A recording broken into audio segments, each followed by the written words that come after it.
51-year-old guy beating all these young guys.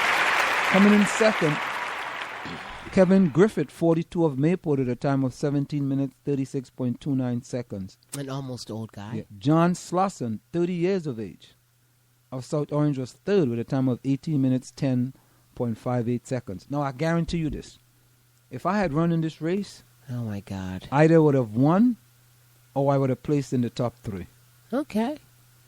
Because that's what you do, is run. No, that's not what I do. That's what you do, is run.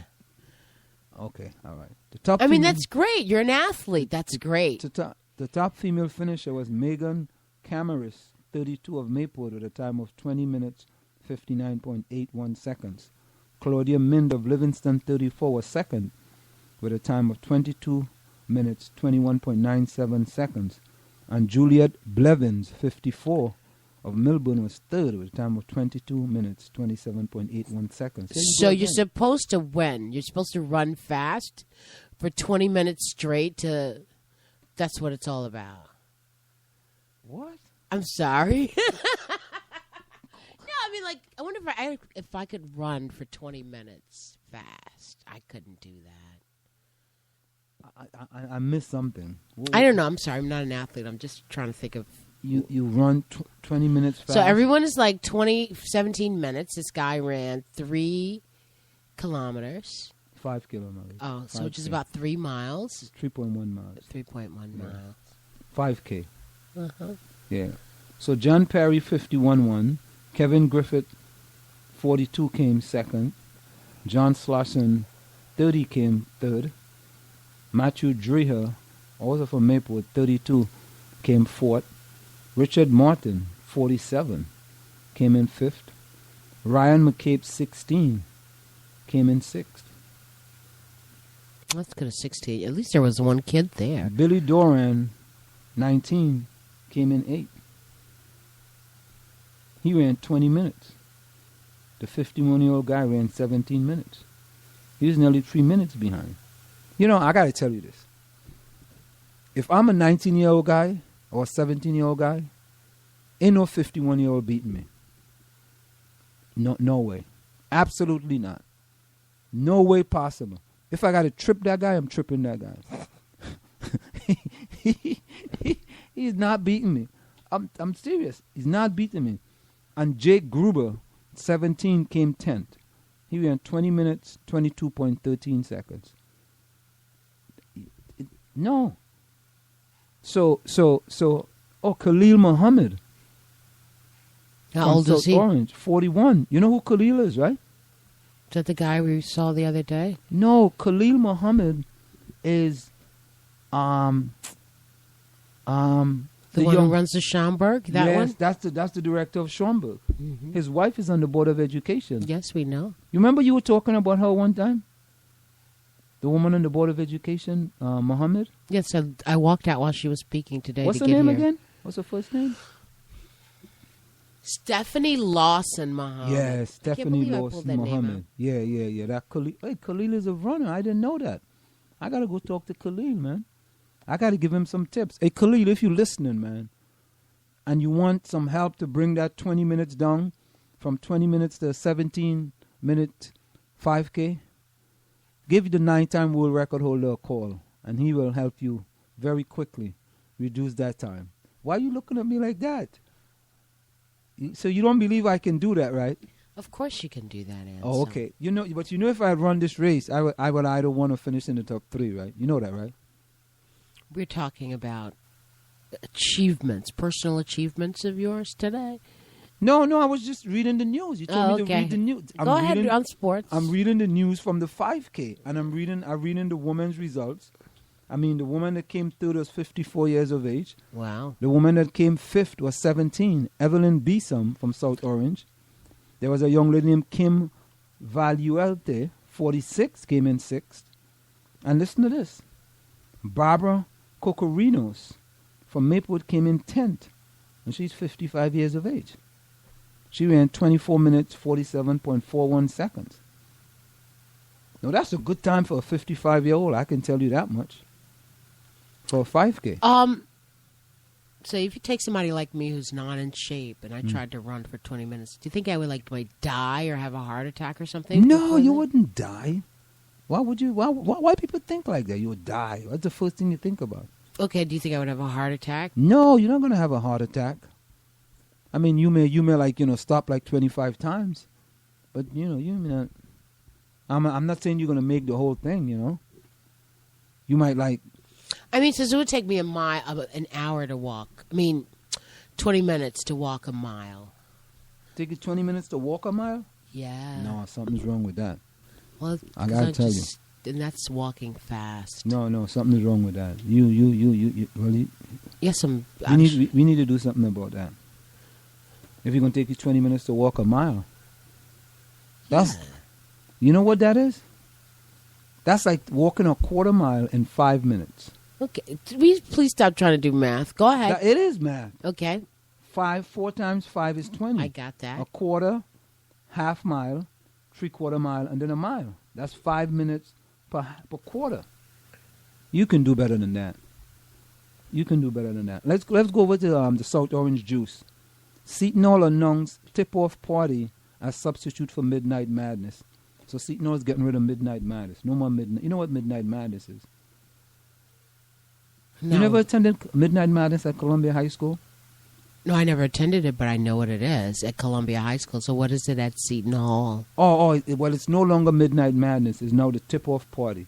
In a brief tweet today, Seton Hall released information on an October 3rd tip-off party that will serve as a substitute for last season's Midnight Madness event. Now, what is it? The tip-off party will be open to students only. Well, that means you can't go.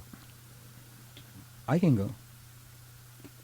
The good. The new mascot looks infrequently better than the previous one, which appeared to have been a pirate that was locked in a South Orange break for several months. Now, the not so good. This early October tip-off party is taking place of last season's blue and white game, as well as the late October Midnight Madness event that featured a dunk contest, competitive hot dogs eater Kobayashi, a 10,000 half-court shot, and DJ Clue. October 3rd marks the first day of official practice across the college basketball landscape. Last year's team was predicted to finish near the bottom of the Big East and had little hope of reaching the NCAA tournament, while Seton Hall's 2014-2015 team arguably has postseason potential. My expectation was that the athletic department will invest heavily in this season's Midnight Madness event, a well-known rap, hip-hop act, etc., due to the hype of Seton Hall's best recruiting class in over a decade and a brand new partnership with Under Armour. This doesn't appear to be the case. Perhaps the apparent pulling of Fox Sports' live Midnight Madness coverage from last season poke holes in the athletic department plans. Still, that still leaves the question of why Seton Hall planned a preseason hype-driving event a month prior to Seton Hall season's opener on November 16th. Instead of Midnight Madness, this is more like an early afternoon, late morning madness. Okay, so instead of having that Midnight Madness where the first time they can actually practice, they have a game at the Jadwin Gymnasium and they invite all people to come and see the players play. They had, slam dunk, all kind of thing. This time they're having a tip-off party this time. Okay, whatever.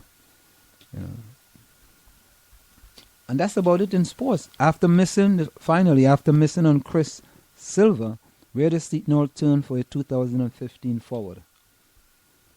Barring Isaiah Whitehead deciding to leave for the 2015 NBA draft, which I'm told appears less likely than a 2-year stay in the South Orange at this point, Seton Hall will possess a talented and seasoned 4-member backcourt for the 2015-2016 season.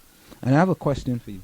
Even if Whitehead were to leave, a backcourt of Stilden Gibbs, Jaron Cena, Kadeen Carrington, and whichever guard the staff brings on in the 2015 class is amply enough for the rigors of a high major season.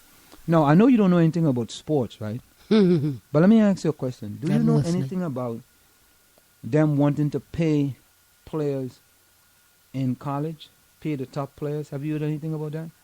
That the NCAA wanted to pay the top players in college. Sports players. Pay them for? Well, for example, there's this guy named Johnny Manziel. He went to Texas A&M. He's a quarterback, and he got drafted in the first round of the NFL draft. And he might have made the school over $100 million. But that $100 million, he didn't get any of that $100 million. So some people feel that even though he's on a football scholarship, some of that money should be going to pay the members of that football team because they generated over $100 million in his name. Why is the NFL paying for someone? Not the NFL. The NCAAs and the school, the colleges. Oh, okay. Want to pay because some guy went on the TV prior to the NCAA championship and said that there were nights he went hungry. Even though he was on a basketball scholarship at the University of Connecticut, some nights he was very hungry. Why was he still... Why? Because he's a guy and he eats a lot, or... No, because they don't give him enough money. They're only allowed to give him so much money. Like, they're allowed to give him, like... If they have an away game, they're allowed to give him, like, maybe $40. They may leave all day, and they just have to give him $40 meal money. And they couldn't give him more than that. So there was a concern that the school was making all this money, and the players were not benefiting from all the money the school was making. Mm. But anyway, that's into sports. But let's go over quickly before we go for a short break to the Board of Education. So what else was going on while you were over there? Well, I mean, I wasn't there that long. Again, we watched the short presentation on. Well, let me see what I text to you.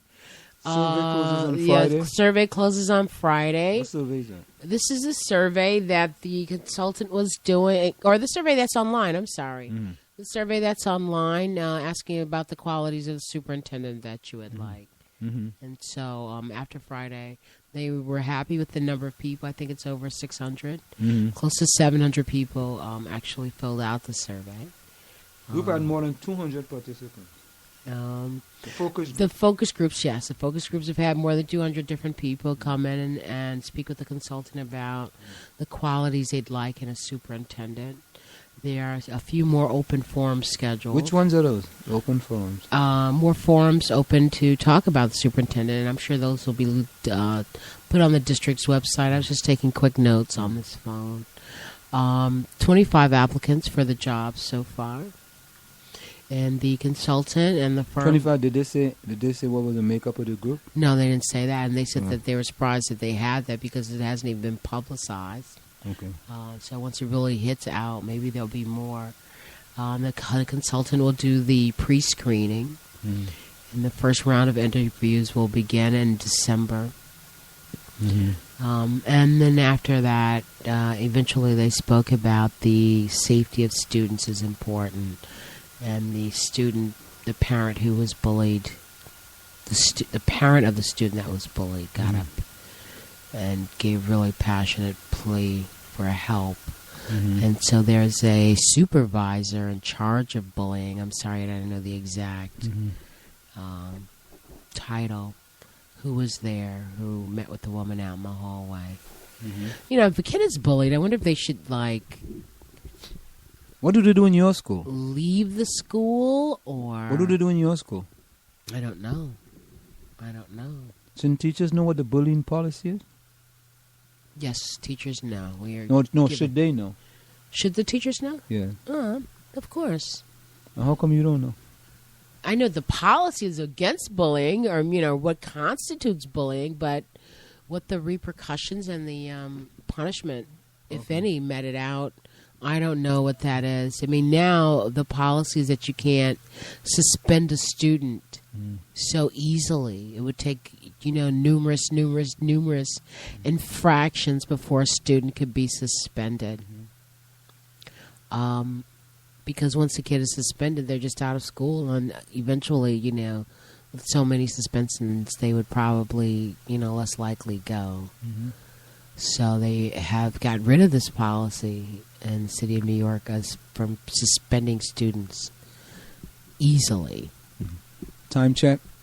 Time is approximately 9 p.m. That time check is brought to you by All Star Motors, providing you with services you can trust. They provide you with ASC certified mechanics,